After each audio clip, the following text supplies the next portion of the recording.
Welcome back. All right. So, in a real way, something more lighthearted. I was thinking about, well, for those who know me, like, I'm a music head, super music head. So, I was trying to comprise my top 10 male R&B classic debut albums. For those who are kind of slow on the uptake, these are my top 10 R&B albums by a dude, but the debut. You know what I'm saying? First album out the gate, like first album out the gate, and it was a classic, or arguably a classic at least. You know what I'm saying? So I don't want to put these in an order, but they're gonna be in an order. So all right, oh yeah, and also here's my criteria. I came up with this my scale is called TLC, right? One, the album has to be timeless, meaning you can play it any year from the year that it came out, and it's still gonna hit. It's still gonna, yeah. I mean, motherfuckers is gonna respond. Um, Two, little to no skips. You know what I'm saying? You can play the shit straight through, or if you do got to skip, it's only a couple things, maybe a skit here and there, something like that. And three, the cosign, and that means whenever I mention it amongst my either peers or either strangers, either most or all agree on it. You know what I mean? I rarely get any real pushback on there. Um, Now again, this is 10. It was kind of difficult for me to come up with 10 because some of the classics that I know of ended up not being debut albums. And honestly, I think out of all these, only one might be arguable. And we'll see what y'all think about that. But I'm not gonna put them. They're in order, but they're not in order. You know what I'm saying? They had to be written down in some fucking form of sequence.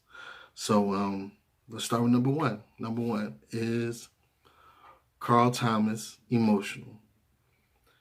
This album has been stolen from me on so many different occasions. It's crazy. You know what I'm saying? Like Puff created his own sound with that dark, brooding, violin heavy, No Way Out. You know what I'm saying? Like when he created that No Way Out thing, peep how many albums followed that sound afterwards. You know what I'm saying? Peep how many sounds followed that afterwards. Like not even that. Actually, it started with. I think it started with before it went to No Way Out. No, it did do no, because Missing You was on No Way Out, right?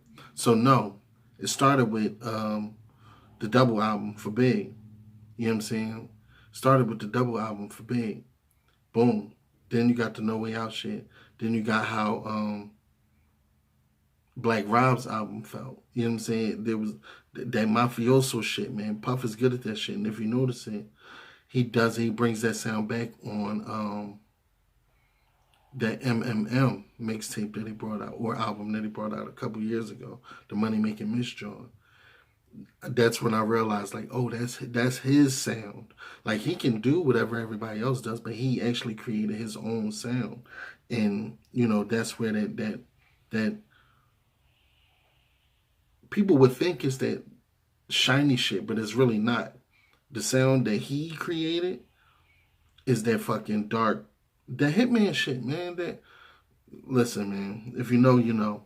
But that Carl Thomas album, man. Where to begin, man? From beginning to end, it's just like hit after hit after hit. You know what I'm saying? And Chicago got a thing about them, the motherfucking crooners, man. They produce real good vocalists, you know what I'm saying? Specifically male vocalists.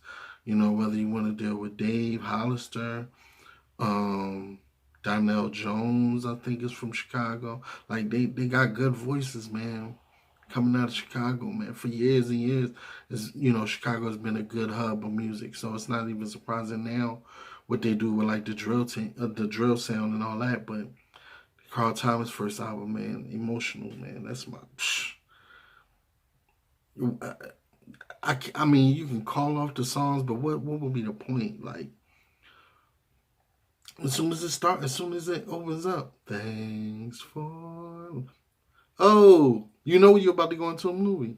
You know what I'm saying? And then it comes in with that fucking the professional guitar that Nas used on the It Was Written joint. Man, listen. Faithful in a lot of the doing a lot of the background and ad libs on there, man. Like, it's flawless. It's flawless. There's no song on there that's not fire. No song on there that's not fire. Girl, you're a star. Oh, you crazy. All right, so number 2, Music Soul Child. I just want to sing. Same thing. Like, the music is quintessential. It defines that era of neo soul. It was fresh, hip hoppy.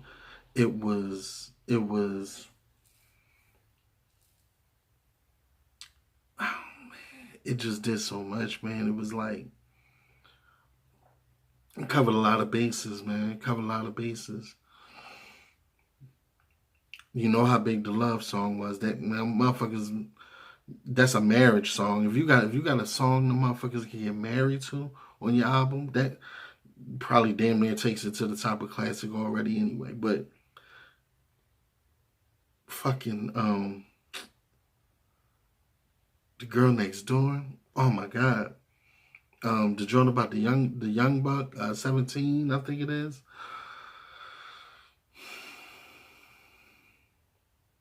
Paparazzi. And then and the ill thing about Paparazzi is the hook, he says, "Picture me." That's clever. I like that shit, dog. Like, that album is fire. Then the remix to the Settle for My Love. Yeah, there's nothing on there outside of that maybe that Rozelle little piece that you might skip. But that shit is damn near flawless. Flawless. So that's number 2, Music Soul Child. Number 3, Michael Jackson, Off the Wall. One of the best debuts ever. Period. There's no arguing that shit. The length of it is, it's short, but that's because back in the day, it was on vinyl. But yeah, we could talk about Mike all day. Mike is magic in real life. So like, don't get me talking about Mike. Like, Michael Jackson is the only artist that impacts each. I've seen him impact each generation specifically in its own way. Like, I remember when I was impacted by Michael Jackson. I remember when my oldest son was impacted by Michael Jackson. He tried to put me onto him. Then I remember when my youngest son, Kyle, was impacted by Michael Jackson in school, and he tried to put me onto him. And like, to see them go through the world of his music and really dive in and, start doing the moves. And, I mean, like, I'm going to show you how impactful Michael Jackson is. Michael Jackson is a part of your life, especially, and now I don't know if little girls do this, but I was talking about this before. Like, there's a certain age where all little boys think they know karate. And all my niggas know. Y'all know what I'm talking about. There's a certain age when all niggas think they Michael Jackson. Fuck with me in a real way. Number 4, again, like I said, this is not no order. You know what I'm saying? But Ryan Leslie, his first album. It's titled Ryan Leslie. To be like somewhat of a dark horse of the industry, where like I didn't really see him on his way through, and then for that shit to drop, and Yo, every song on there, I think it's only 10 songs on it. Even the gibberish joint, where he just flexes the fucking melody. Then the fact that he's producing all them joints. Listen, man, the Ryan Leslie shit still goes. Still goes. Maxwell, Urban Hang Suite. You know, then don't get me wrong. There's a couple songs on there I don't necessarily listen to. But that groove was so just slick. Just slick and classy, and you know what I'm saying? I remember the first time I saw that fucking When the Cops Come Knocking video. I'm like, yo, who is the boy? Like, nigga. That shit, man. Then you get the album, and Lonely's the Only Other Company, and whatever, wherever, whenever, or however they fucking titled it.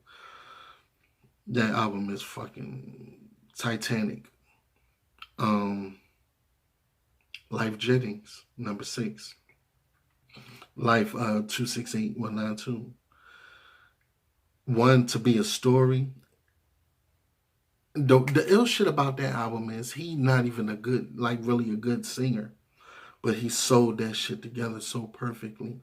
And he captured the heart of a real nigga. Like, to sing and be masculine is sometimes a difficult task to weigh. But he started dropping that motherfucking fire, man, talking about real shit, man.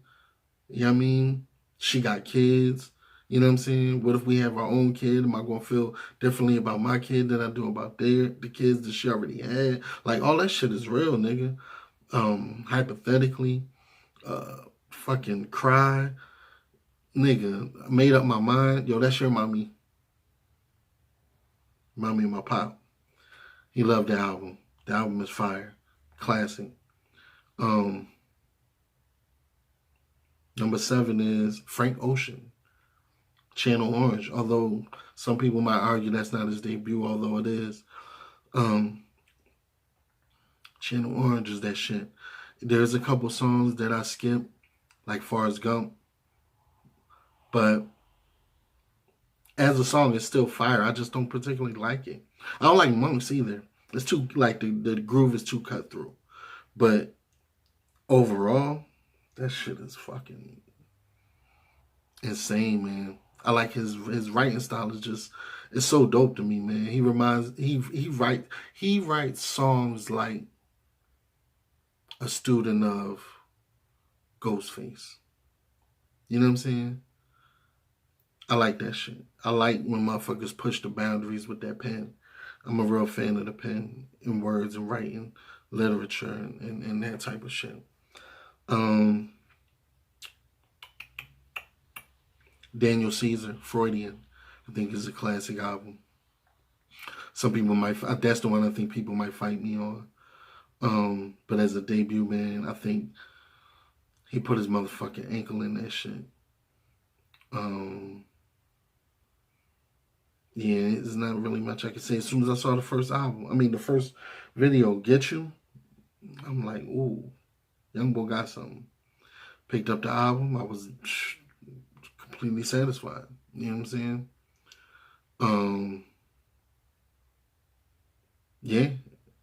Yeah. I mean, it is what it is, man. Like, it's gonna be difficult for me to really like big these things up because again, they classic. So like, the proof is in the pudding. Don't get the peas twisted. You know what I'm saying? So, Brian McKnight, number 8, self-titled album. Brian McKnight, when he first stepped on the scene with Cause I never, that shit. What else is on there? After the Love Is Gone. My Last Cry. One Last Cry? My Last Cry. One Last Cry. My bad, y'all. What else is on there? Is the feeling gone, my love? That shit. Is it not as strong to you? That shit. Yeah. Yeah, that Brian McKnight first album is fire. My Prayer, the joint he got with his brother in them, Take Six. Take Six? Take Six. And I'm sorry, that wasn't number 8, that was number 9. And number 10 is Raphael Saadiq, Instant Vintage. You should be. That's my shit. The joint with D'Angelo. And what's my shit for real off of there is Blind Man. The album, the album is a beast, man. The album is a beast. He's a beast in general. So like, and it's kind of, and you might want to fight me on that one too, because he's the primary singer in the group. But no, that album is his solo debut, and he motherfucking let his nuts hang. So as it stands, I got in no particular order, Carl Thomas, Emotional, number 1. Music Soul Child, I Just Want to Sing, number 2. Michael Jackson, Off the Wall, number 3. I think I said Ryan Leslie, number 4. Maxwell, Urban Hang Suite, number 5. Life Jennings, Life 268192, number 6. Frank Ocean, Channel Orange, number 7. Daniel Caesar, number 8. Freudian. Brian McKnight, number 9. Brian McKnight.